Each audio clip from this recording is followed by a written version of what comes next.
Oh, we going deep and fast then. We're going deep and fast, yes. All right, let's do this. Okay, so today we have a guest, part of our single mom's perspective, and we are trying to get to know her as well as we can, and we hope you guys get to know her well also, right? But before we do that, Clark, how was your week?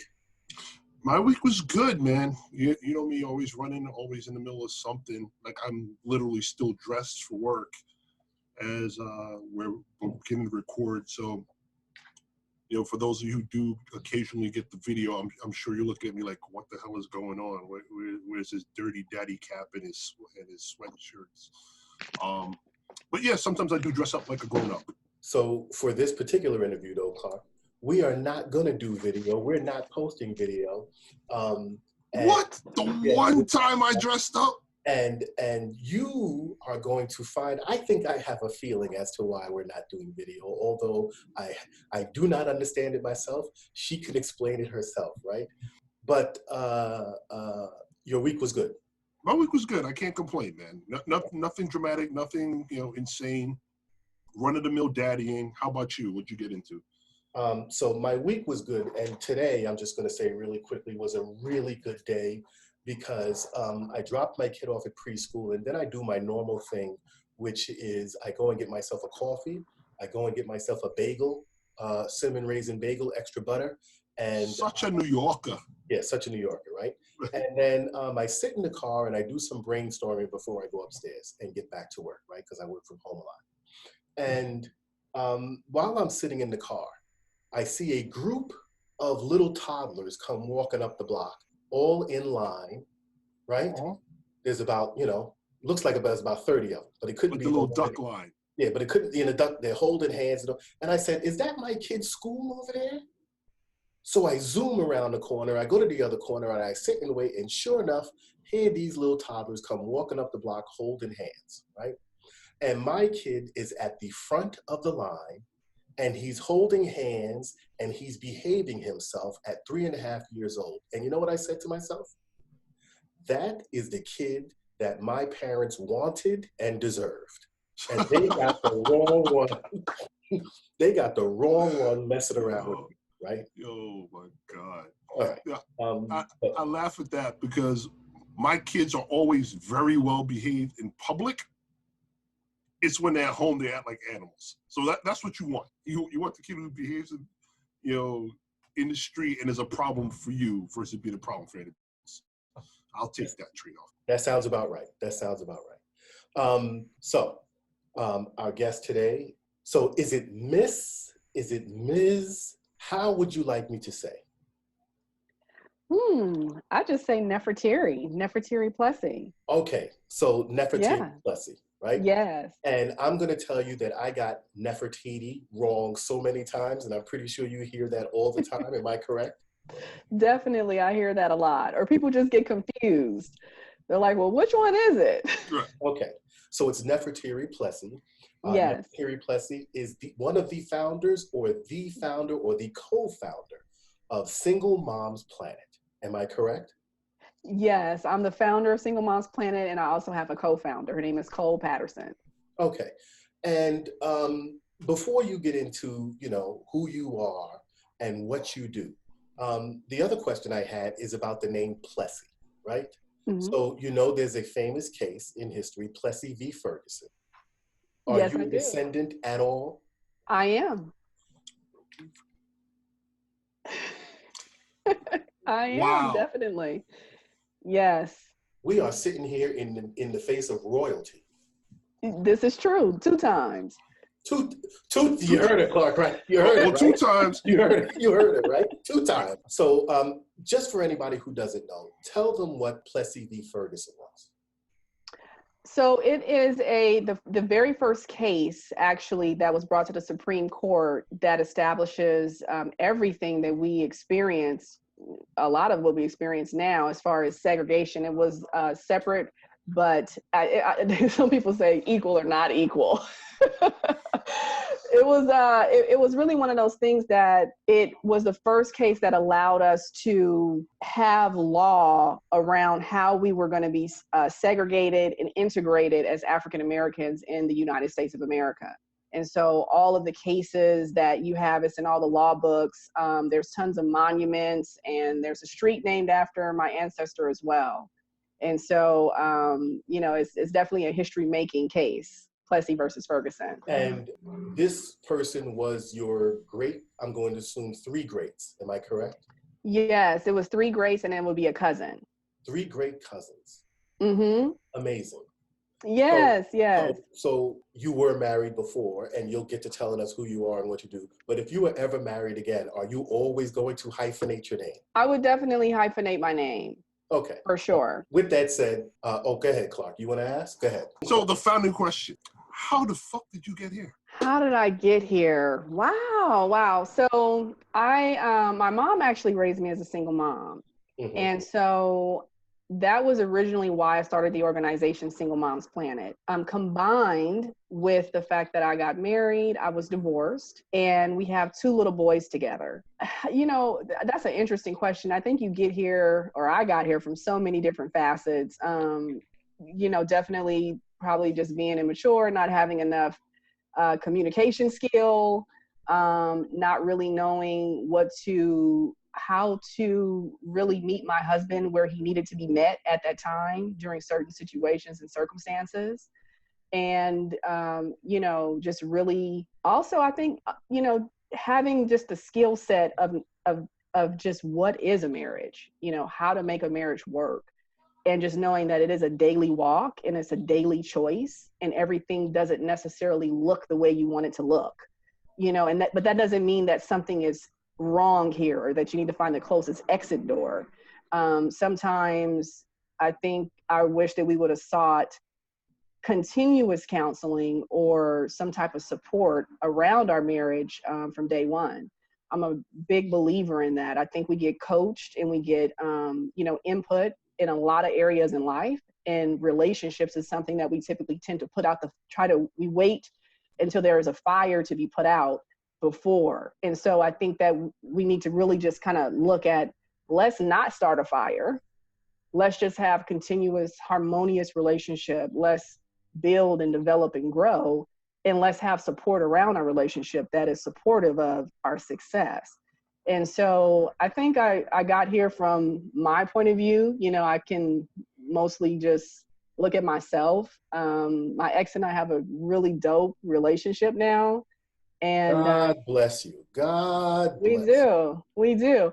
But that takes time, and it takes maturity. It takes not looking at what the other person did and looking at, myself. There's nothing I can really do to try to fix him. It's really about, what did I bring to the table? It's really even hard for me to try to figure out what did he do? Because I at some point, I didn't even focus on him. I focused on myself because that's the only thing I really have control over. And so, I got here the way I got here, but I'm blessed. I'm blessed, and I'm excited to be here today as well. How old were you when you originally got married, or when you first got married? When we got married, I was 26 years old. And you guys had children already, or you got No, we didn't. Yeah, we had our little ones after we got married. So you did it the traditional way. You did it the traditional way. We did it the traditional way. Okay. Yes, we did. And how long after you had your children did you guys get divorced? We were together for 5 years. Mm-hmm. Just like me. Mm-hmm. Just like me. That's about as long as we lasted married. Was we just before 5 years. And just hearing you describe your situation, where you were and where you ultimately are now, you have a very good idea of how much of your life is in your own hands. So it's really interesting to hear somebody share their perspective of going through a divorce and saying, like, okay, there isn't one part where you named anything that your ex-husband did in terms of leading up to divorce. You just covered your part in it. So for me, that's fascinating. Oh, yeah.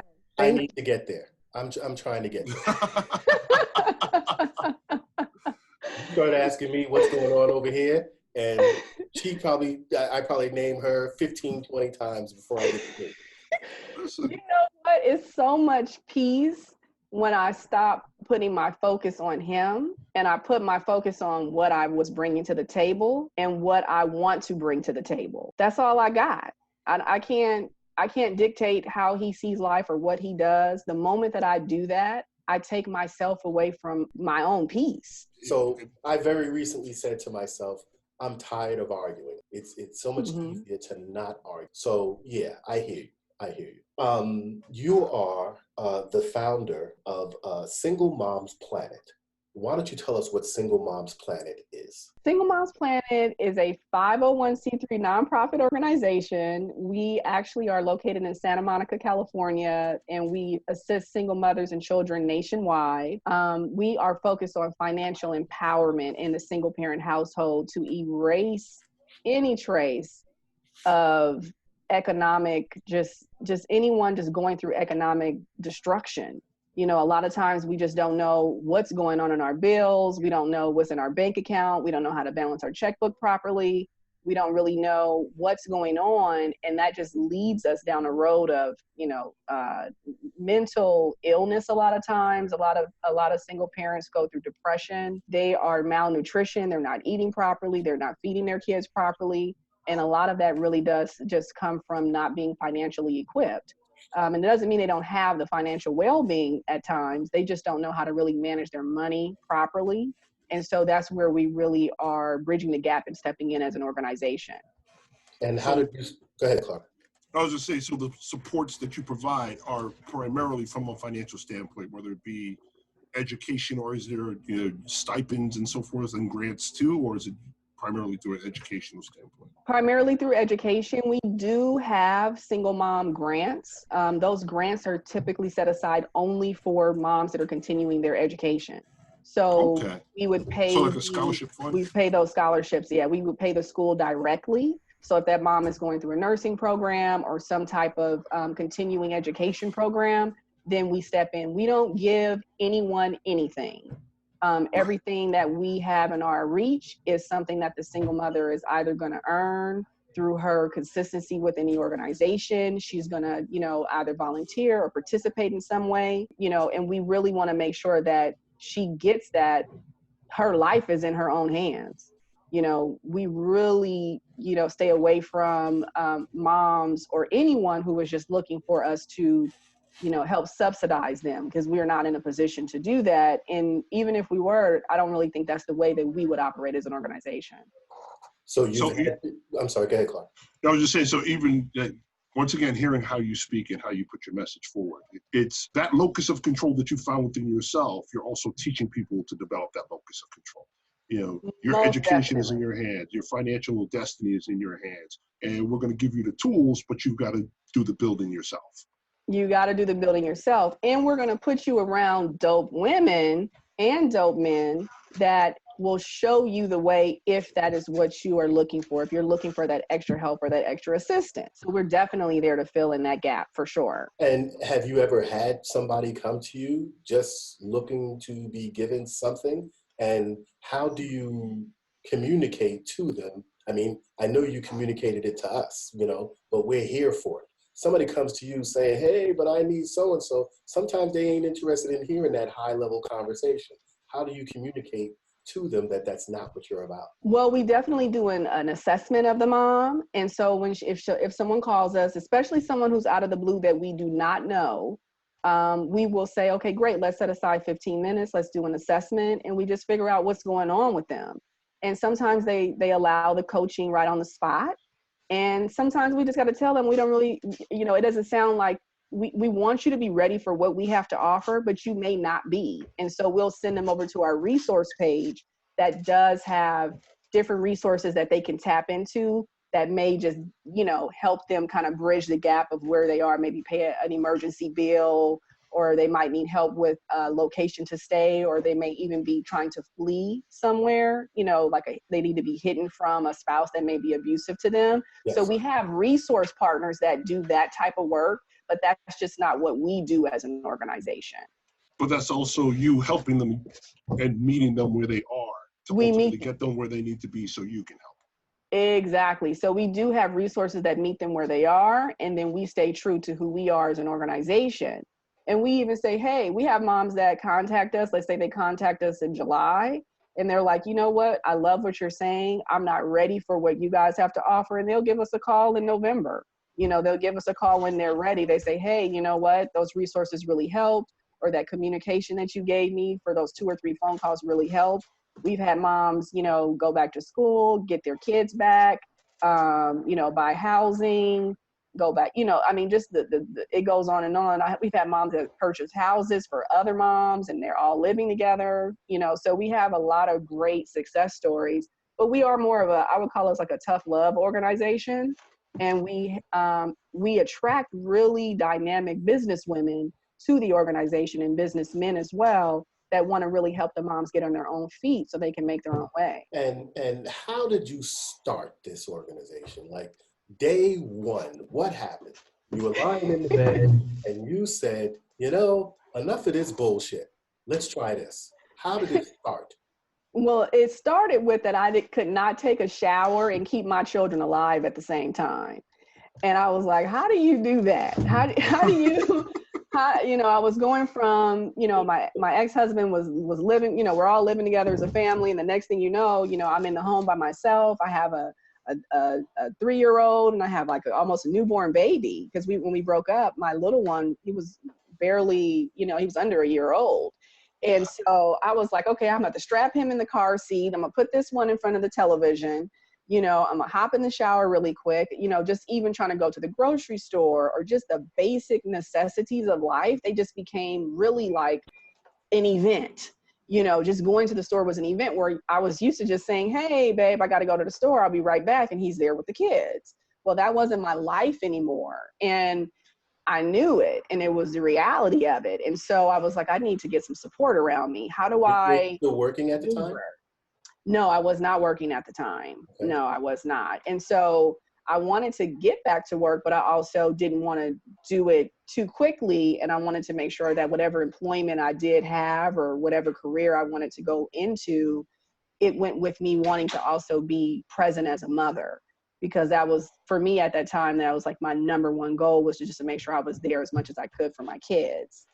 So I created the organization mostly because I felt like I didn't know what the hell I was doing half the time. You know, I was emotional, I was crying, I was sad, I was depressed, I was, you know, confused, you know, just really didn't have any direction. My mom, who I mentioned earlier, she raised me as a single mom. She didn't have any support from my father.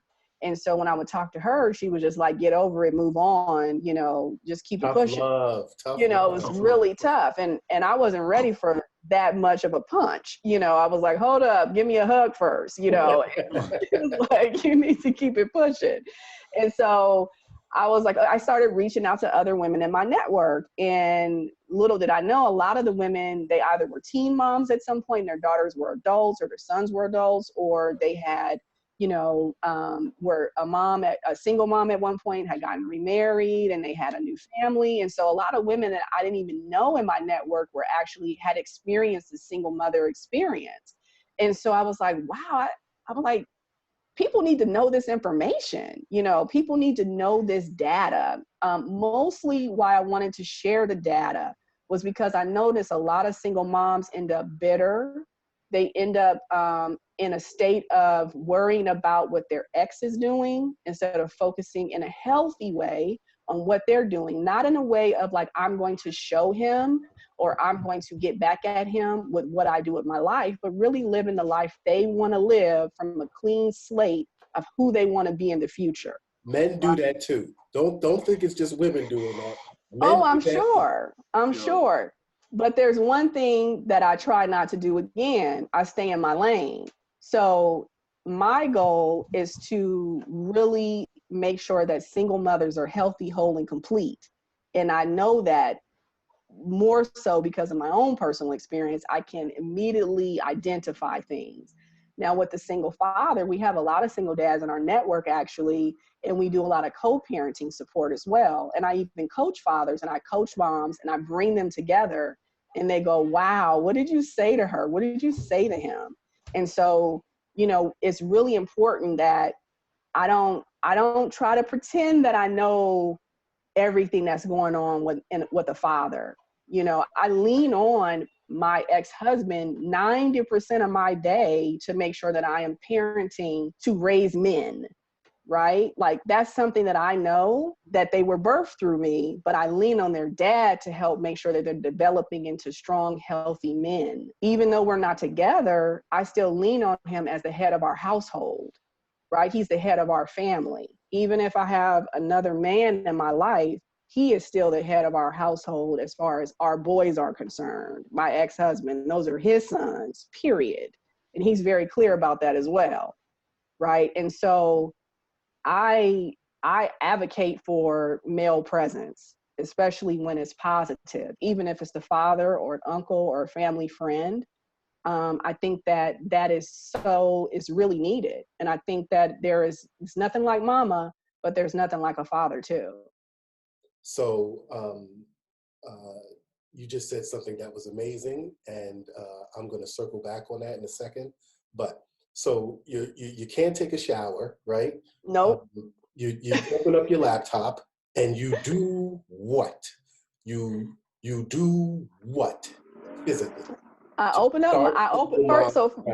Before that, the first thing I did was open up my phone and I called people that I knew who had money that could help me fund Single Moms Planet, because I knew that what I wanted to do was going to cost money. And the idea and the concept that I had was I wanted to have a single mom's brunch, and I wanted to have healing in the space. So we had teenagers were allowed to be there. We had kids under I think about 10 years old and under, they had to be separated. And we let the teenagers share how they felt about the father that lives 2 blocks away from them but won't come and see them. We shared, moms got to share stories. I had coaches on the spot doing roundtable coaching at each table and having moms really come up with solutions for the single mother plight and the things that they needed to do to even go internally and just heal. A lot of it is it's almost like old emotion, sometimes things that are happening 10 years out that they're still triggered by and they're not really moving forward. And so I really wanted to just get that healing out on the table. We had fun, moms laughed, they cried. And after 4 hours, nobody wanted to go home. And I was like, well, we don't really have anything else to say. And everybody's laughing. They're like, well, when's the next thing? I'm like, there is no next thing. I'm just doing this. And so that's really how it was birthed. It was birthed out of the community need, and just really figuring out. We did a questionnaire on the spot as well and had them figure out and write out what did they think the single mother community needed. And a lot of them talked about discipline. I think that was the number one thing, how to discipline their sons, mostly, especially, for the women who had little boys. How do I discipline him in a way without, taking away his masculinity, taking away his leadership. And also just not conditioning him for a holler, a yell, and a scream. I don't want him to attract that type of relationship when he becomes a young man. And so, that's one of the topics that we definitely talk about, not baby boying him too much, but also showing him love, but also allowing him to be a leader and grow up to be a strong man at the same time. And so that was really where we started with the organization. And even in that event, we had men as counselors on the spot. That's always been a presence as far as what we do in the organization. And how long ago was that? This was, we're going to be going on our 6th year. 6 years. Mm-hmm. Yeah, 2020, it'll be 6 years. So we're 5 years in right now. And what is a bunch of the stuff that you have done after the brunch? What are the bunch of the other events you've done since then? Wow, we've done a lot of things. We've had a series called Mastermind Brunches, where we have moms that are in the business sector and they want to continue to develop their companies or get investors or just work out their social media, how to market their business. And so we have concentrated events that are small group. The first event that we had, it was 100 moms there. And so these are more intimate, like 12, 15, no more than 20. And we really dig in. And we also do camping trips every year for the single moms. We do that in partnership with the Boy Scouts of America. and the moms and the kids, they go on the camping trip together. We take anywhere between 75 to 100 single moms and kids to Catalina Island, and we charter a boat over there. And it's just really an amazing experience. The kids get to go paddle boarding, kayaking, sailing, rowboating. They get to snorkel, shoot bows and arrows and crossbow. I mean, it's really amazing. Another thing that we do as our biggest event is the Single Moms Awards. And that is an event where we honor dynamic women, and we also honor businesses that support the single mother community.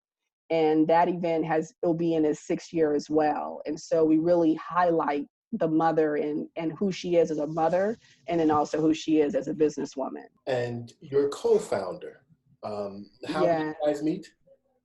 Oh my goodness. We met years ago. Actually, she is a celebrity makeup artist. And I'm still a model, and I model to this day, but I met her. So now I'm going to tell everybody why I think Neferteri didn't want us broadcasting any video, because she's a model, and she going to make sure y'all see her when y'all supposed to see her by mistake. Am I right? I know. I wasn't prepped for the on-camera interview. I was like, I thought it was a podcast. I was like, okay.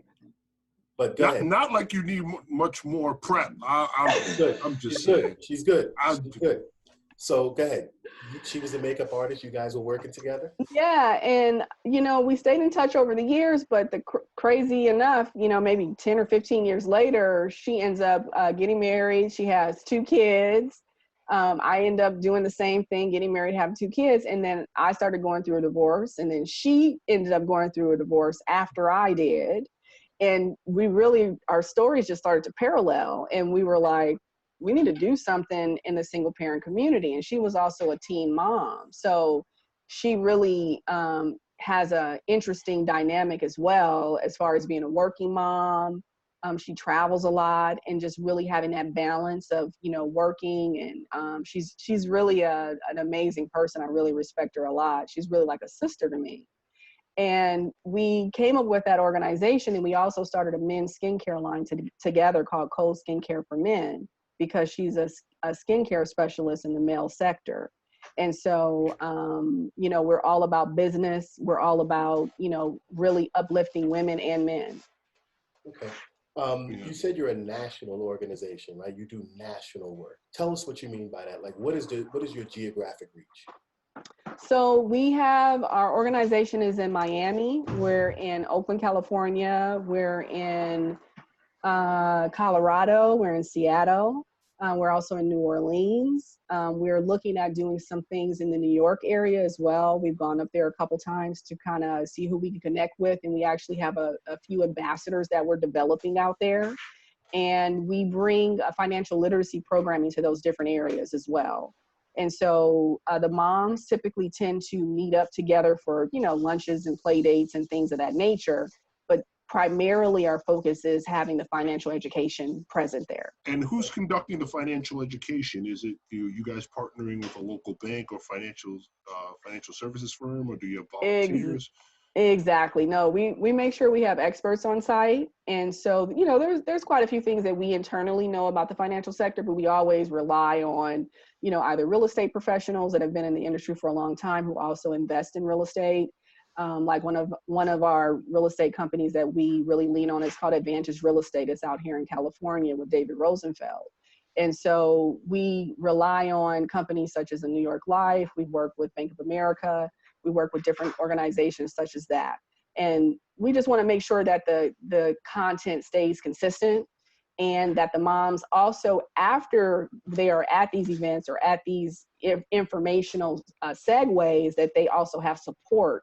And so we make sure that there's support built in so that they can open up a bank account, or make sure that moms have life insurance. It's really key and important to us that moms have life insurance as well, even having life insurance on their children, and making sure their kids have savings accounts and that their kids are aware of their banking statements. We have the kids open up their mail, look at their banking statements, talk to their banker, set up annual financial reviews. And these are the children doing that. Right. And so we want to make sure that we're not just only educating the mother, but we're also educating the children and teaching her how to also educate her children about finances and money. Yeah, I've said quite a few times on this show, the two things that determine how you are treated in this world are not taught in school: communication and financial literacy. Very You know, true. unless it's an elective at most schools. But and the conversation is not being had in a lot of homes, and this is something that transcends race. It truly is a socioeconomic thing. The way people who are in the know about money train and educate their kids, and it deeply impacts the way that your child goes through the world and has a relationship with money and how they manage your money. And the crazy thing is, your child can ultimately end up in a career where they're making hundreds of thousands, if not millions of dollars, and completely mismanage it because no one showed them how. It happens every day. You're right. Trust me, I see it. I absolutely see it. You hear people say, "Oh, yeah, you're doing God's work." No, real talk. You're doing God's work. Oh, thank you. So I see, on your website, you got football safety camps, you got tennis camps. You talked about the financial literacy. Explain what you mean by child enrichment. So child enrichment would be something similar. So we do ice skating events every winter. And so we'll sponsor, typically it's about 50 families. We sponsor them to go out to the ice skating ring and be able to engage with their mother or their father or grandmother, whoever brings them out there. We also do community events. So we'll do like events called like the Big Play Date, where, you have maybe sometimes 5,000 families that are coming out. And so we'll have big play zones for them with, people reading books to the kids, playing with the kids, interacting with the kids. We'll also have our camping trip as a part of our child enrichment.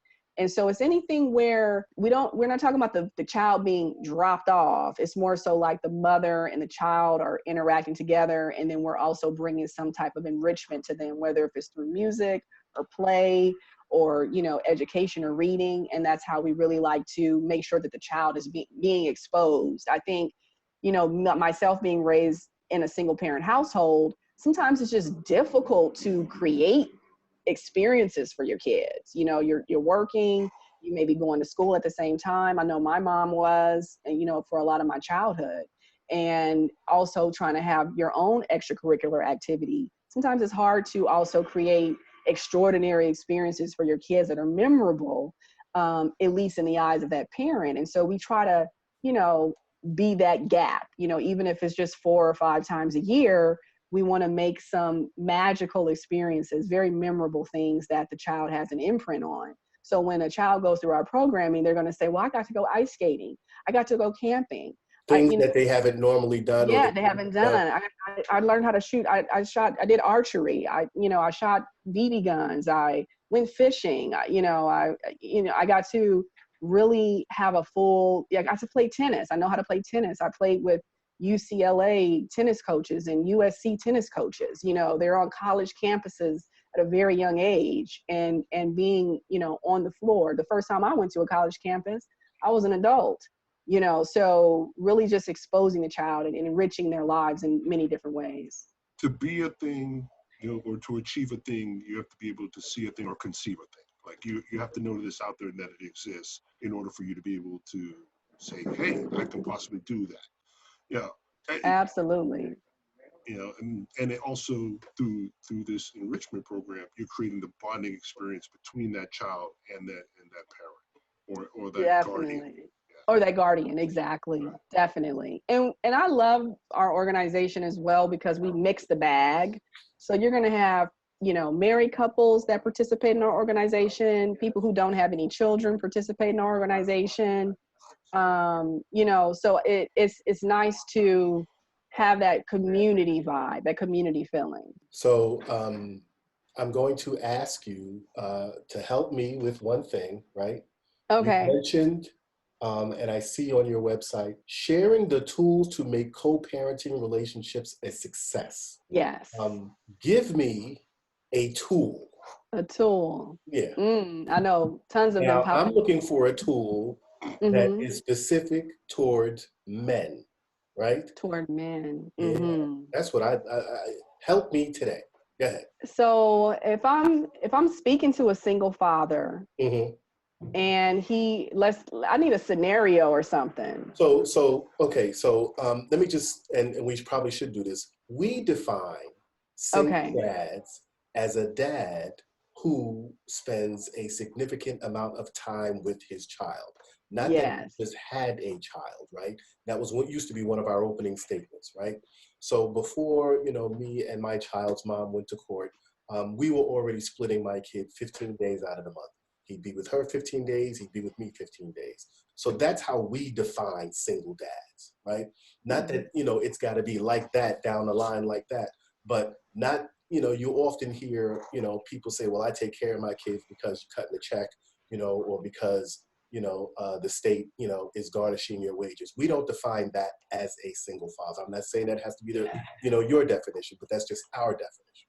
Right? So like, frankly, the way we describe it is you business with your kids. Whether, you don't have as much time as the other co-parent, but you make the most of that time with your kid. You are actively involved in guiding that person to becoming a functional adult. You're not just throwing money at the rearing of this kid. Right. I got that. So taking myself as an example, right? Let's just say that I felt like, I'm not saying I do feel like this, but You probably do. You probably do. Let's just say I felt like, I'm paying all the bills, I'm keeping him the majority of the time, and I'm not getting, any help on the other side. What advice would you offer me? What would you say to me if I was just saying, I'm frustrated and I'm tired and I came to you one day or I called one day, God damn it, this happened again. What would you offer me? The first thing I would say is it true? Well, you're going to do that. Well, yeah. From my perspective, it's true, but go ahead. Right. And is your perspective true? Right. So it's really kind of getting down to the actual facts of it and getting the emotion out of the way. So that would be my first contact is let's set the emotion aside. Let's get to the facts. And is it true that this is happening again and that she's not there and she's not supporting what it is that you need within the co-parenting relationship? And then my second step would be is, have you clearly identified what it is that you need from her within the relationship, and have you effectively communicated it?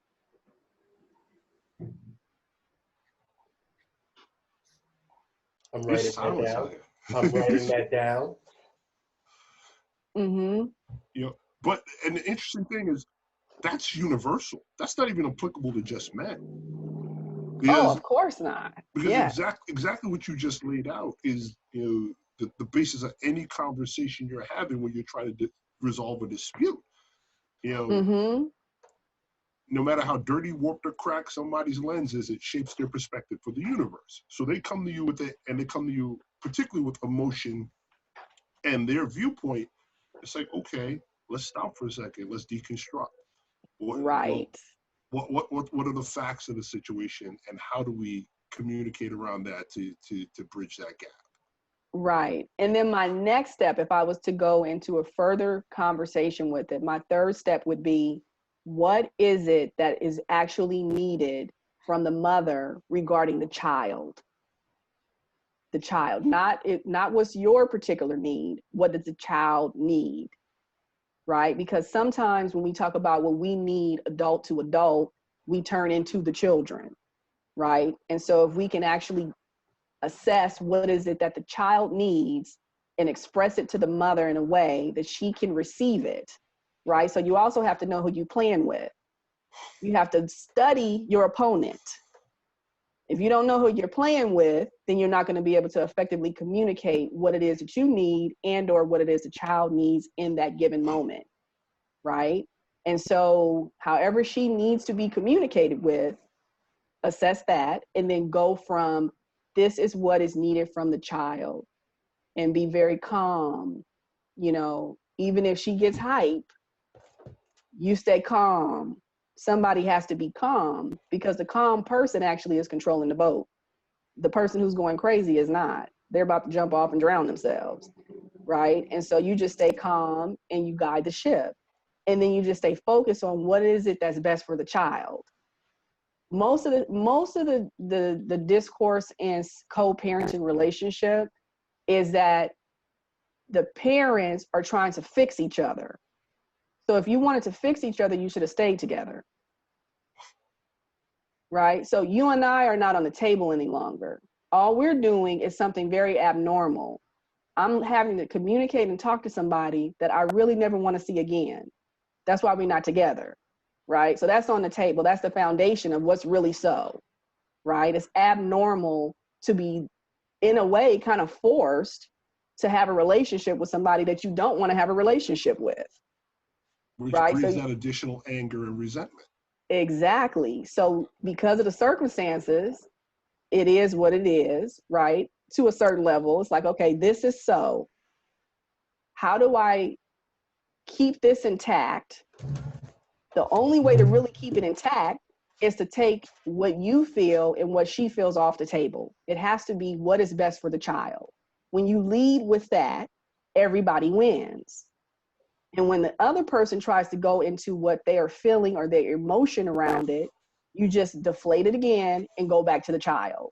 And eventually they'll understand. It's like you're training the conversation. I'm training you on what this is really about. This is not about you and me. I don't really care what you think about me. You may not even like me. And that's okay too. Let's get back to the kids. I can remember saying that at times, even with my ex, let's stick to the kids. Because in the interim that I'm trying to tell him about himself, or he's trying to tell me about myself, we go on a railroad that leads to nowhere, which reminds us of why we're not together. Right. Right? You're not going to fix it. You're less likely, and we've covered this a couple times on our show. It's divorce does not mean that your problems are gone. Divorce means your problems live in another house and you're less likely to work on them. Like, yes. Ultimately when we have, our former partners on this show, my ex-wife will tell you the things that drove her nuts about me 10, 20 years ago are still the things that drive her nuts about me. And I'm less likely to care because I'm like, you ain't living here no more. I got other stuff to worry about. The right. kids good? All right, they're good. Exactly. Are the kids good? Right. Right. And then as you get into the deeper parts of the relationship, like my ex-husband and I just recently have been having more detailed conversations around my eldest son. He's going to be 13 years old. Right. And so their dad has certain things that he's developing him and preparing him for life. Right. And so that requires him to coach me on what is going to be required of me as a mother and what my son needs as he grows into his manhood. And because I'm not a man, I have to lean on him more. And I even noticed I had resistance about it because I don't really want him telling me what to do. Like, I'm present about that, right? But at the end of the day, I have to let my guard down because he knows way more about being a man than I do. And I respect who he is as a man, right? And so those are just like the true facts of it. So when I get to removing how I feel about something or my hang up about something, and I get down to what is it that's really important and what's really on the table, it's really about the kids. That's the only reason why we're having these conversations, right? And so that's really how I would come at someone that was having an issue around that particular topic, feeling like their need isn't being met, and just kind of deflating that and getting down to the facts and how to communicate it. Yeah, I will say that it's admirable. It's amazing that you've come to this place. Sadly, most human beings, I'm not even going to say women, I'm not even going to say human beings as a whole, do not do the level of introspection that it takes to get to that point. Like, even where you said, a couple of things you said. Firstly, your ex-husband is the head of the household as it pertains to co-parenting and raising these boys together. Absolutely. Right? A lot of people aren't there. Or secondly, stepping back and saying, you know what? My ex-husband has lived his life as a man. It probably takes a man to show men certain things and rear them as men. A lot of people aren't in a Absolutely. place to do that. Mm-hmm. You know, a lot of people are not doing that introspection. You know, and arguably, this is, you know, one of the things I say about even being and remaining single. If I'm putting in the level of introspection and work that it takes to get me to a certain place, why would I entertain somebody who's not doing the same thing? You know, Definitely. I understand that. but when you look at now, you know, what's the term? Consciously uncoupling, and you know, now co-parenting. You know, you got no choice but to deal with somebody who's not necessarily on the same plane as you. So how do you get somebody to that place? I think that's the struggle. It can be, and you know what? It could be a lifetime struggle. It really could be, because you're talking about kids and grandkids and hopefully great grandkids, you know, if we're still kicking and breathing, right? Right. And it could, we haven't even gotten into, you know, daughter-in-laws and all, you know, all these other elements that, you know, the in-laws, you know, that's a whole nother dynamic, you know. Right. So it's never going to stop being layered. It's really just getting down to, you know, what's my peace? You know, how do I get to my own peace? You can't let a situation that you got into with your ex-husband or your ex-wife 20 years ago dictate your happiness for the rest of your life. You know, it doesn't deserve that much power. You know, it really just doesn't. And sometimes, you know, let people fix themselves. You know, we're not fixing anything. I think sometimes we think the other person's wrong, or we got to show them and make them see our point of view. And they need to understand what I got to say. And they're going to hear this from me. And I'm going to show them. I'm not going to talk to his ass for 2 weeks. You know, just all types of crazy stuff. Yeah, you know, it's wild because, you know, I have a friend who's an attorney, and he once shared with me a story where this couple was just having such a contentious divorce that the husband went to the wife and said, listen, whatever money you get out of me is what you get. That's fine. He said, I will throw an extra $100,000 on top of it if I don't have to hear your voice when it's not related to the children. And she refused it. Wow. She refused it because he had to hear her and he needed to know. Mm-hmm. You know, the need to be heard or the need to feel understood, you know, is destructive in certain circumstances. It definitely is. It definitely is. And again, like I was saying a little bit earlier, you have to know who you're playing with. Right. You know, who's your opponent? Is it worth you throwing your gems at a wall? Why don't you go and start those conversations with people who give a crap? Right. Why are you wasting time? You're wasting time. That person probably put that phone on mute and they're in the kitchen making some tacos. They're not even listening to you. They're like, oh yeah, she on there talking again. Why are you calling us out? Stop. You know, I already know. Or yeah, he talking again. Or let me just hang up. Oh yeah, I got a bad line. My reception went down. I mean, nobody wants to hear all of that. And even though you can say it, it doesn't mean that someone's listening. They may hear you, but they're not listening. You're not causing a transformation. You're not going to cause a transformation until you transform internally yourself. You know, you can't expect something out of someone when you haven't done the work yourself. Right. And that's a lot of that is, I've learned so much from co-parenting with my ex, and we have our moments too. Everyone does. We're human. And that's another thing too, giving yourself the grace to have a moment. So I've been quiet for a while, right? Yeah, I've been peeping you. I've been peeping you I in the corner. know. I'm like, yo, you still here? Because you fucked me up with that. Because you're being forced to communicate with someone that you really don't want to see anymore, right? You fucked me up with that. And then I was going to ask you, have you ever had a slip, right? Because, you know, none of us are perfect at this, but you just acknowledged that, yeah, there are times when, you know, you fuck up. You know, Definitely. I mean, I would say that, you know, the only reason why our co-parenting relationship is the way that it is, or just who I am as a human, right? Because who I am as a co-parent is also who I am as a human, is I just really, my peace is so important. And when it comes to my ex-husband, I want him to be at peace because then my kids are at peace. I don't need to be the winner. I don't need to be right. You know, I don't really even try to live in a world of right or wrong. It's a waste of time. Who cares who's right and who's wrong if you're sitting there bitter and alone? You know, it doesn't make a difference. And so it's really about community. My goal is I want to have a harmonious relationship with my family. I want my ex-husband to feel loved. I want my kids to feel loved, and I want to feel loved and supported across the board. But I can't expect that out of him if I'm not giving it to him. If I'm just taking and causing him just, you know, ill will, why would he support me?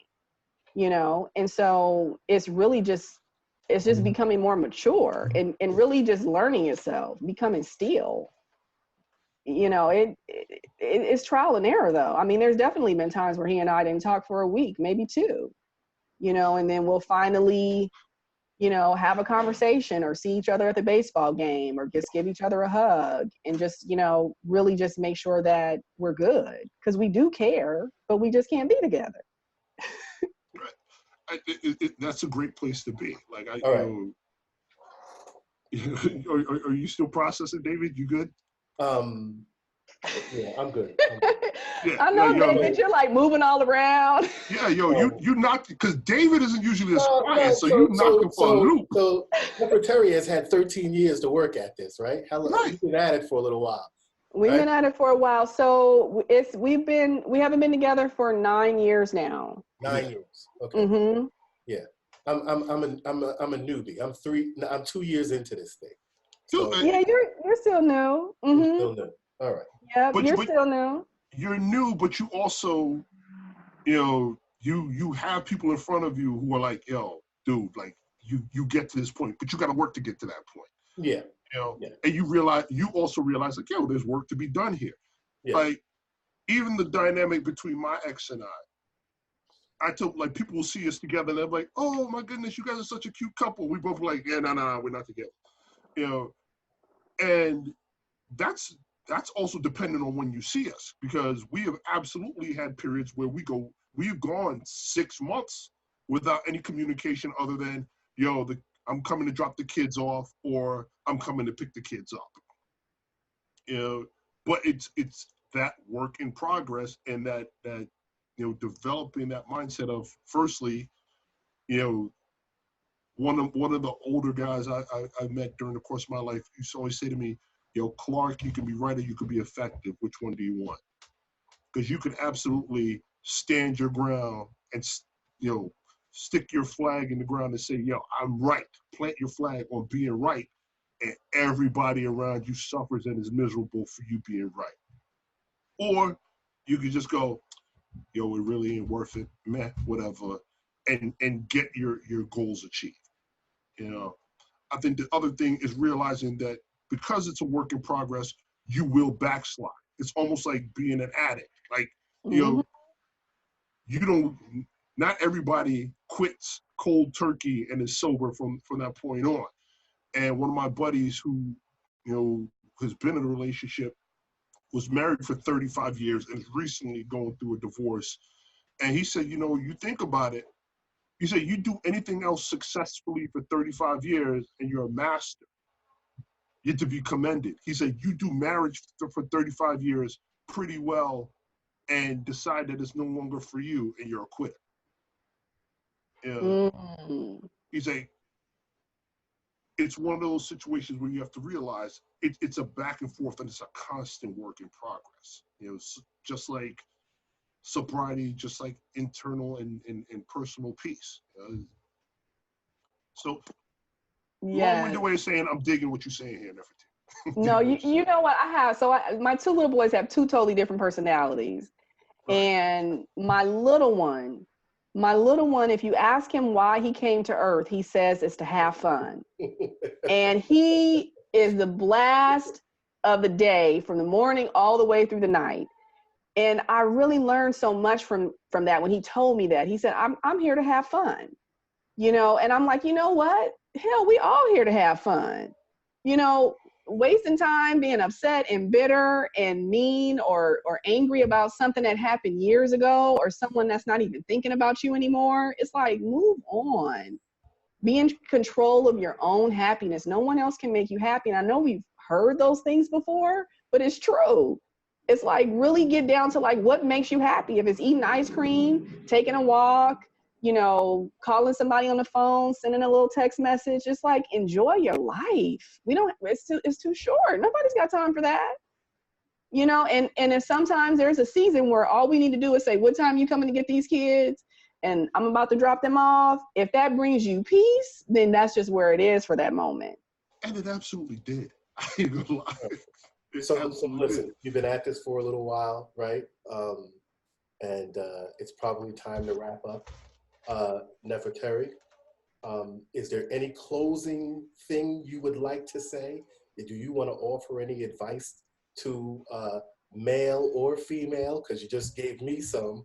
You want to drop any jewels that'll make somebody else like me shut up? Go ahead. Oh my goodness.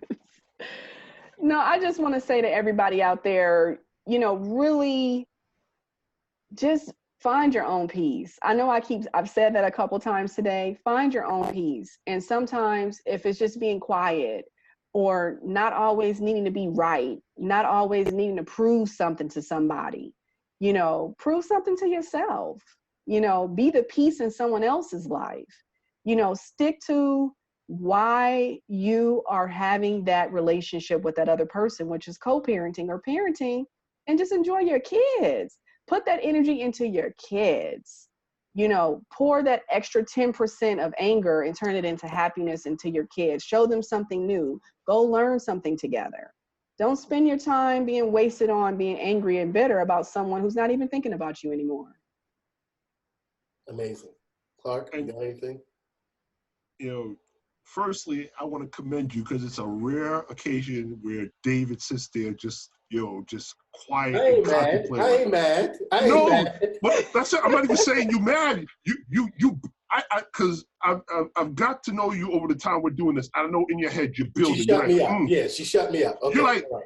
She gave you one to grow on. So that's amazing. Secondly, please take an opportunity to tell people where they can find you and to plug your amazing organization. Oh, thank you. You can find me personally at Neferteri Plessy. I'm on Instagram. You can also find us at Single Moms Planet across the board on Facebook, Twitter, and Instagram. And our website is singlemomsplanet.org. Please sign up for our newsletter. Make sure you join the organization. I would love to connect with you, whether if you're a mom or a dad. We're all a community. We really just love on each other, and I'm always here to support. God bless you. Thank you. Thank all you. All right, be good. Okay, bye-bye. Bye-bye. So, ladies, gentlemen, and consenting adults, thank you again for joining us for an episode of Single Dad, Why You Mad? We truly appreciate you listening in. Make sure to follow us on all of our social media platforms. Make sure to like, subscribe, tell a friend. David, you got anything to say to close us out? Single Dad, Why You Mad?